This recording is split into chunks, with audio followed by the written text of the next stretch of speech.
The hand that wrote on the wall. A king threw a party while an enemy army waited outside his city. He drank wine with 1,000 nobles. He mocked the God of Israel. He ordered sacred cups stolen from the temple in Jerusalem to be brought into the banquet. Then the king and his guests drank from them while praising idols made of gold, silver, bronze, iron, wood, and stone. That is when a human hand appeared in the air. No body, no face, only fingers. The hand began writing words across the palace wall. The king watched it happen. His face changed. His knees knocked together. The music stopped. And before the night was over, his kingdom was gone. Daniel chapter 5 tells the story of Belshazzar, a ruler who believed strong walls could protect him from consequences. Babylon was one of the most impressive cities in the ancient world. Its defenses were famous. Its wealth was enormous. Belshazzar behaved as though no enemy could touch him. So while hostile forces threatened the empire, he held a feast. Daniel chapter 5 verse 1 says, Belshazzar the king made a great feast to 1,000 of his lords and drank wine before the 1,000. This was not a quiet dinner. It was a public display of confidence.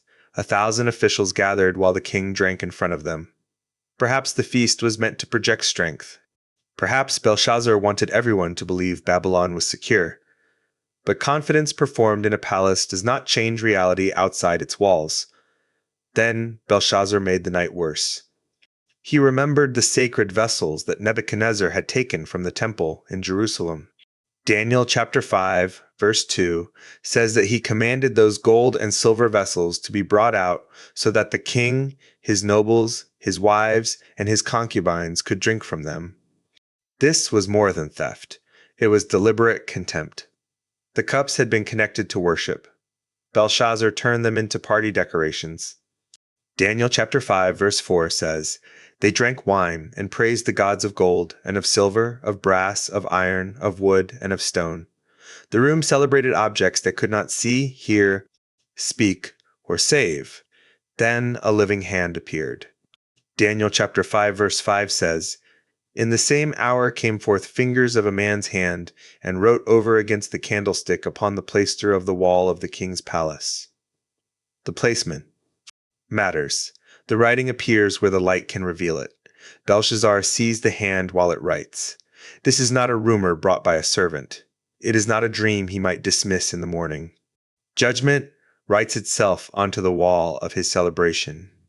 Daniel chapter 5 verse 6 says, Then the king's countenance was changed, and his thoughts troubled him. His body reacts before he understands the message. His strength disappears. His knees begin striking each other. The king who had been drinking confidently in front of 1,000 people suddenly cannot control his own legs. He calls for astrologers, wise men, and interpreters. He promises that whoever can read the writing will receive royal clothing, a gold chain, and authority in the kingdom. But no one can interpret it. The room that had been full of laughter is now filled with confusion. The queen hears the commotion and enters. She remembers Daniel. Daniel had served during the reign of Nebuchadnezzar and had become known for wisdom and the ability to explain mysteries. So Daniel is brought before Belshazzar. The king offers him rewards. Daniel refuses to be impressed.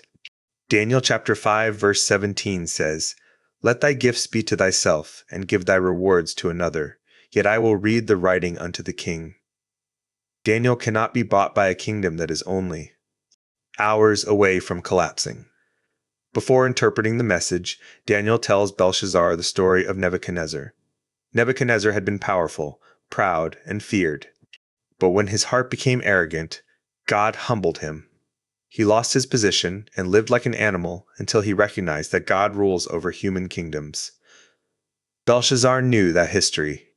Daniel tells him directly, And thou his son, O Belshazzar, hast not humbled thine heart, though thou knewest all this.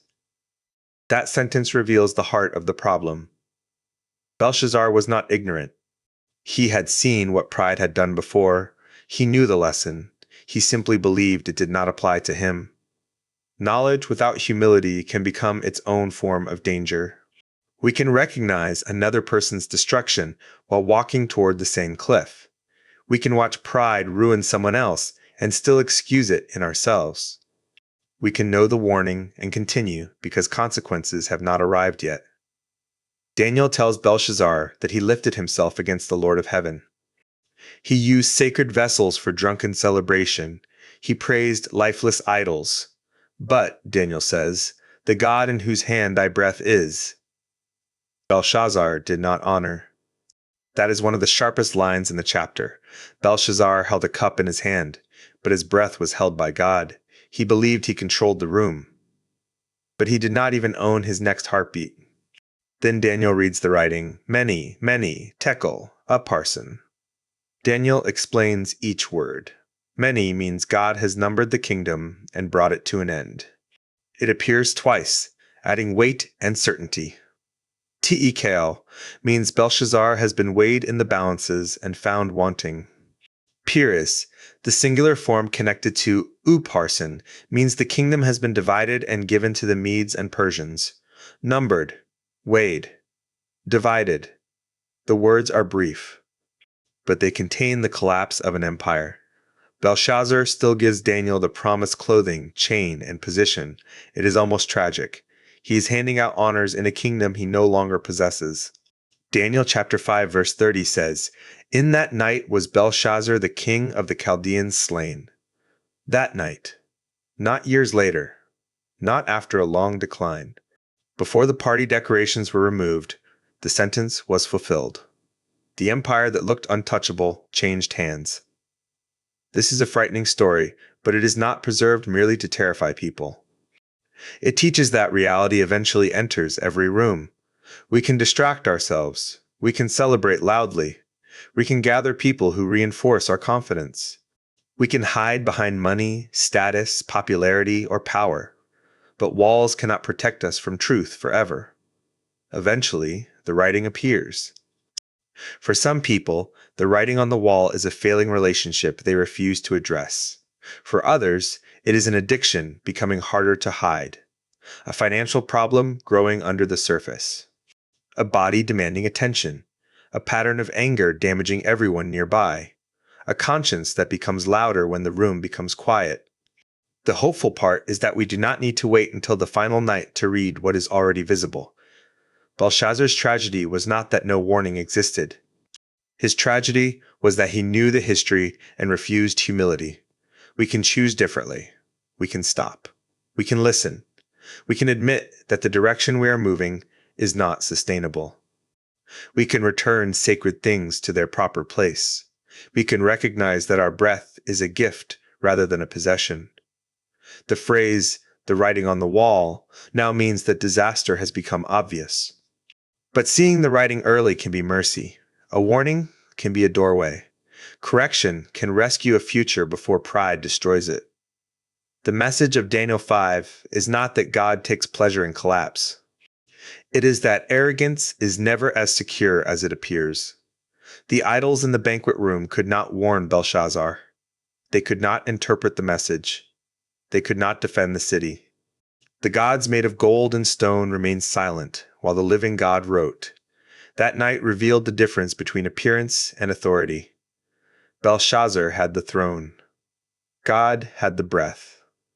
Belshazzar had the palace. God had the future. Belshazzar had the party. God had the final word.